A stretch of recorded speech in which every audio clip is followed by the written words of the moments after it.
On parle beaucoup de survie. Survie économique. Survie écologique. Survie technologique. On nous dit souvent que les temps sont durs, que les décisions sont difficiles, et qu'il faut parfois accepter des choix qu'on n'aurait jamais acceptés autrement. Mais une question essentielle est presque toujours évacuée. A-t-on le droit de tout sacrifier pour survivre ?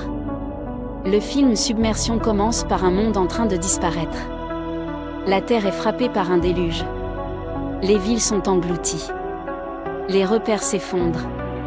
Au milieu de cette catastrophe, une femme tente de survivre avec son enfant. Il n'est pas question de comprendre. Il est seulement question de tenir. À un moment, des secours arrivent. Un hélicoptère peut évacuer des survivants. Mais très vite, une règle s'impose. L'hélicoptère ne peut pas prendre tout le monde. La femme peut être sauvée. Mais pas l'enfant.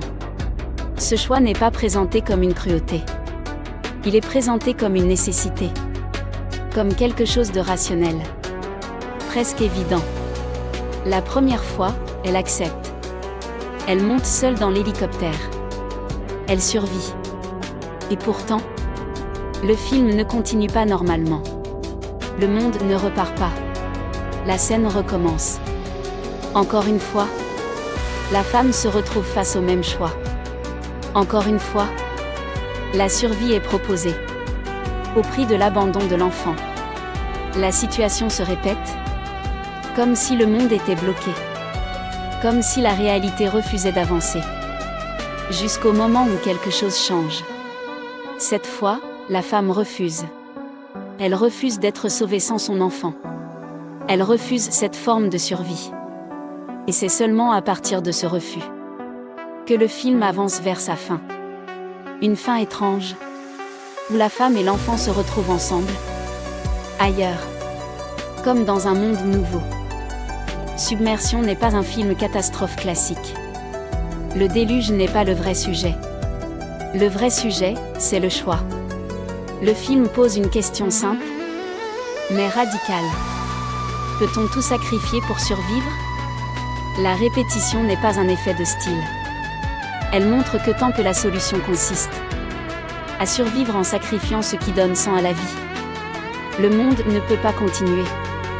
La survie est obtenue. Mais le sens est perdu. Et un monde sans sens ne tient pas. À un moment du film, un gardien est tué. Ce personnage n'est pas un héros spectaculaire. Il incarne autre chose. La protection.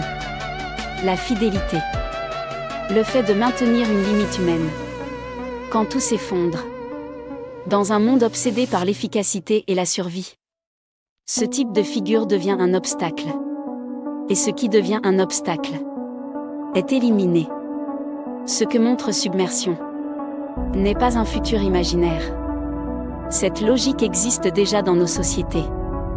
On accepte que des personnes s'épuisent au travail, perdent leur santé, leur vie familiale, au nom de la survie économique.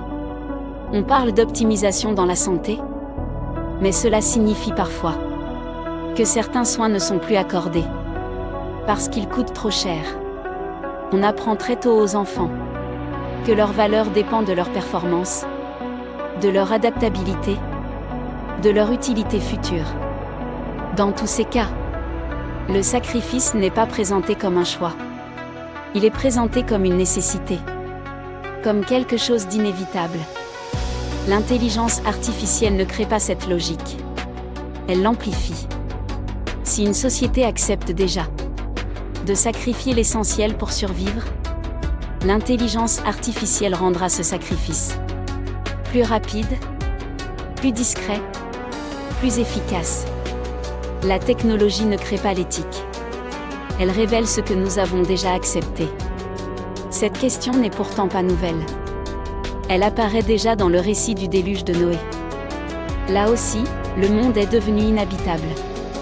Là aussi, une limite a été franchie. Mais la réponse n'est pas de sauver les plus forts, ni les plus performants, ni les plus utiles. Noé sauve le vivant, le lien, la transmission. Ils ne sacrifient pas l'essentiel pour survivre. Et c'est précisément pour cela qu'un monde nouveau devient possible. Le film Submersion et le déluge de Noé disent finalement la même chose. Survivre ne suffit pas. Ce qui compte, ce n'est pas seulement de continuer à vivre, mais de savoir ce que nous refusons d'abandonner pour continuer à vivre. Une humanité parfaitement optimisée, augmentée par la technologie, mais prête à sacrifier ce qui la rend humaine. Au nom de la survie, n'est pas une humanité sauvée. Le vrai progrès ne commence pas quand nous savons tout faire.